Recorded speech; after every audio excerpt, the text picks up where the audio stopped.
Hi everybody. So today's lesson is going to be for Tuesday, May 12th. You don't have a bell ringer today. You will have a couple more bell ringers this week, and then you can start turning them in Friday because we'll be done. We are doing 3 slides today. Two are writing slides, and one is a picture slide. And this is going to be a good day. This is going to be a great day. It is what we have waited for since the Yalta and the Potsdam conference. So let's just dive right in. Here we go. We're doing slides 46 through 48. First, let's recap the last things that we talked about. We talked about slides 43, 44, and 45. And we're just moving between leaders here of the Soviet Union. We have Nikita Khrushchev, who is going to be the leader for mainly the 60s and the 70s, and then by the 80s we have a man named Mikhail Gorbachev. And Gorbachev is the first leader to really change up the Soviet Union and anything we've ever seen before. You know, the United States is going to sit back and say, who is this? You know, this is not normal Soviet Union behavior. So Mikhail Gorbachev comes up with the two concepts of glasnost and perestroika, just so Russian. Glasnost is openness. You think of glass, see through. Let's address that, or realize that we have a problem, and how do we fix that? Because communist practices that doesn't always equal success in an economy without implementing some capitalist ideals. So, and perestroika means let's restructure and fix what's broken. This whole time that the economy in the Soviet Union is really failing, we have the satellite states pushing for independence and refusing to work in the factories or in industries because they don't want to be a part of the Soviet Union anymore, and so they're going on protests and people are rioting. And Mikhail Gorbachev, this man right here, pulls out the troops, and he's like, I can't worry about that right now, and that's really the straw that broke the camel's back. So today we're doing slides 46, 47, and 48. Slide 46 is called Velvet Revolution. It is a vocab word, and it's such a mega slide that it goes all the way down past the slide itself. Oops. So, Velvet Revolution. The citizens of Eastern Europe longed for freedom. They did not want to wait for reform. In 1989, we're so close. So close. In 1989, revolution quickly spread across the region as citizens rose up and overthrew their Soviet-backed leaders. Gorbachev, no longer willing to keep Eastern Europe under control, did nothing to interfere. Nothing. In most cases, the revolutions were peaceful, and Czechoslovakia, which we know today is the Czech Republic and Slovakia, being part of the Soviet Union, they had what's called the Velvet Revolution, which is the vocab word and title of the slide. And it was called this because it was very peaceful, and they pushed the communists out of power. Again, there's no military forces there to stop them, so it's somewhat peaceful, pushing them out of power, and they aren't communists, right? So in Poland, the Solidarity movement forced free elections. This is when they're refusing to work because they don't want to be a part of the Soviet Union. I'm not going to help your economy. I'm not going to produce goods for you or products for you because I don't support the Soviet Union. So I'm going to stop working. That's Solidarity. And they're forcing free elections. Gosh, fair and free elections has been what we've been fighting for since the Yalta and the Potsdam conference. And Stalin, who was the leader at the time, said, sure, I'll agree to that, and shook his hand and then had his fingers crossed behind his back and said, no, I'm not going to offer free and fair elections. I don't even know what the word means. Free and fair elections, what is that? So now we're finally seeing the satellite states, and I have a map to show you, pushing for independence.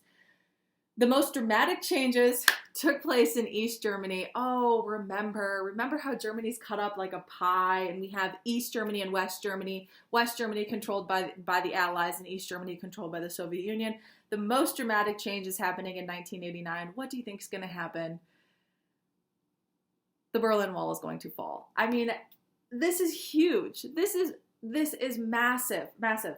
So the changes began when Hungary opened up its borders with Austria. In August 1989, by the thousands, East Germans traveled to Hungary to cross the now open border to the west. So we have East Germany, and now they have a way out. They don't have to, there's no wall that they have to cross into West Germany, which is controlled by the Allies. They can just go through Austria and slide right through here. Hello, they're free, right? And Gorbachev is sitting there powerless. All these people are fleeing and going straight from East Germany through Hungary, Austria, and all these borders are open now, and they're fleeing to West Germany, and they're safe now. They're safe now. Maybe if you were living in East Germany and you were able to escape to the west, now you can finally see your family members if you were cut off from your family, right? Like, this is massive. Overjoyed Berliners began tearing down the wall. Gorbachev can't stop them. Can't stop it. He says the government opened up the gates to the Berlin Wall November 9th, 1989. In my head and a lot of historians, this is the end of the Cold War. This is the end of the Cold War. November 9th, 1989 is when the Berlin Wall fell. And so did the Soviet Union. People, and I'll show you pictures, began literally tearing it down. These are concrete chunks of the wall. And people were literally hitting it with like sledgehammers, all this stuff, because it represented division and decades of being separated. And you have a totalitarian government on one side and democracy on the other side. Oh my gosh, this symbol meant so much more. And when we talked about the Berlin Wall being established in the first place because of the Berlin crisis, we know the significance of this. It wasn't just a wall in Berlin, you know, physically it was, but this was like a division in Europe, right? I mean, this is huge.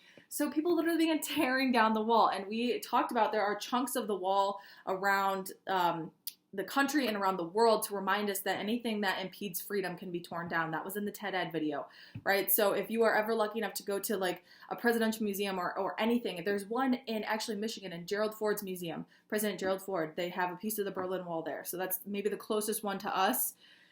It's amazing. It's amazing. I showed you pictures of the one at John F. Kennedy's museum, right? There's the statues at FDR's museum. Anything that is built to impede freedom or access to freedom, that those pieces are around the world to remind us that those can be taken down. I'm getting emotional. Wow, the strongest symbol of Soviet repression and of the Cold War itself had finally fallen. Less than 1 year later, East Germany and West Germany are reunited into a single nation. Amazing! Amazing! This is what we have been waiting for since the end of World War II. And we're finally there. I do want to show you some pictures of people literally tearing down the wall. You can just imagine like how happy that these people are now, because, oh my gosh, like this border, you lived with this for decades. So you'll see here, you have the Soviet troops on one side and then the Berliners protesting on the other side. Of course, there's graffiti on the West Berlin side and not on the East Berlin side because there was the death strip and you would be shot. So, I mean, this is crazy. Look at this. I mean, yes. And like those are the chunks, like just being taken around to like museums and stuff. Amazing. Look. Oh, imagine like having like a piece of that, like because you were a part of tearing down that wall. You were a part of history right there. Emotional. Emotional. Emotional. Amazing. November 9th, 1989. Communism has taken a huge hit. The Soviet Union has fallen. I mean, this is it. This is it. So Berlin Wall has fallen, and the Soviet Union is collapsing. It is 100% collapsing. So don't forget a summary for that slide. On the next slide, I'm going to show you a speech from Ronald Reagan, who was the president at this time, traveling to Berlin and giving a speech, and it's one of his most famous speeches saying, Mr. Gorbachev, tear down this wall, tear it down. And it is so emotional. I'm going to show you a clip of it. So the Soviet Union, we're on the next slide now. The Soviet Union is collapsing. It's falling. There's really nothing left that they can save. There are protests and people are fighting for their freedom. And Gorbachev can't stop it. He's really powerless. So in 1989, the fall of the Berlin Wall and the collapse of the Soviet-backed regimes of Eastern Europe showed the dramatic crumbling of Soviet power. The Soviet Union consisted of 15 separate republics, so those are the satellite states, and they had long awaited their freedom. I'll show you a map, and it will help. Lithuania had declared its independence in 1990. It appeared that other republics had planned to do the same. Soviet troops had occupied Lithuania, but it was far from certain that the Soviet government had the will or the power to stop the independence movement. So there are some areas where, and Lithuania and Latvia and Estonia are they border Russia, so those are easier to control. So this is why Gorbachev made the step to like put troops there, just because they're like we're literally right next door, like they border Russia. In August 1991, the Communist Party leaders sought to end Mikhail Gorbachev's reforms and preserve the Soviet Union by taking over the Soviet government in a coup d'etat. So we have somebody trying to take over Mikhail Gorbachev's position and to basically overthrow him because he's just failed the Soviet Union. Look what he just did. The Soviet Union is collapsing and people aren't happy. Supporters of the Soviet Union are not happy. And so we have a man named Boris Yeltsin. I know I say so Russian, like for words a lot, but Boris Yeltsin, so Russian, Boris. Anyway, the effort failed because the opposition, Boris Yeltsin, the leader of the Republic of Russia. So we have a coup, an attempted coup. Boris Yeltsin is trying to he's the leader of he wants to be the leader of the Republic of Russia. Basically, you know, since the Soviet Union is collapsing around itself, if all these satellite states become independent, then there is no Soviet Union anymore. And it's just Russia, which is what we have today. So we have the satellite states declaring their independence, and Boris Yeltsin's like, okay, so what's the point in saving the Soviet Union when everyone's declaring their independence? There's no point. There's no point. So he says, we can try to have a coup, we can try to overthrow Gorbachev, but if I make it to power, there's nothing for me to lead. There's no Soviet Union for me to lead. So what does he do? He says, okay, I'll just be the leader of Russia. The Soviet Union is gone. It's a distant memory now. It's gone. It's collapsing. And so Boris Yeltsin says, I will be the leader of Russia, the Republic or the Federation of Russia, because there's nothing left. So the coup d'etat fails, and because there's nothing to take over, and Boris Yeltsin wants to be the leader of just Russia now. Although the coup had failed, Gorbachev's power was largely gone. Republic after republic declared independence, and by the end of 1991, the Soviet government had ceased to function.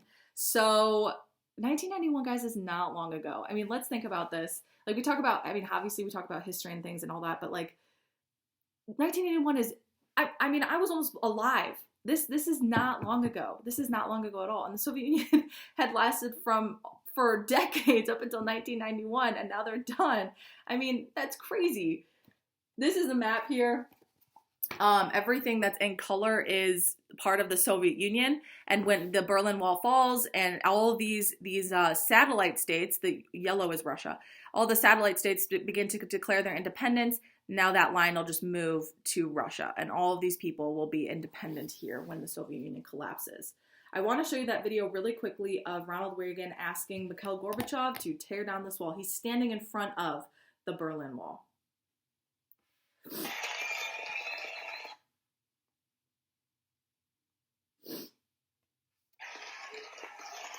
That's Ronald Reagan.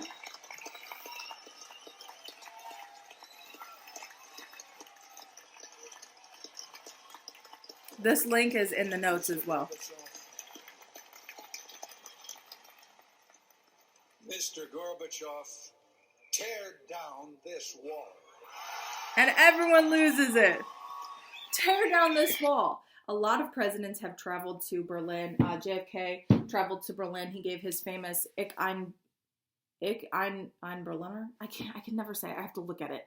Basically, I'm a Berliner speech. And Ronald Reagan started off that speech saying, you know, we're here because it is our responsibility. Oh my gosh. Ooh, that was scary. My iPad's locked. You know, we're here because we're in charge of West Berlin, but also we're here because things are getting really tense and people are fighting for their independence, and this is ridiculous. So tear down the wall. And it's so emotional, and that's awesome. And then November 9th, people start tearing down the wall, and people are gaining their freedom, and satellite states are trying to fight for their independence. And by 1991, the Soviet Union is gone. It's gone. And it's just Russia. We've been waiting for this. We have been waiting for this. Okay, there it is.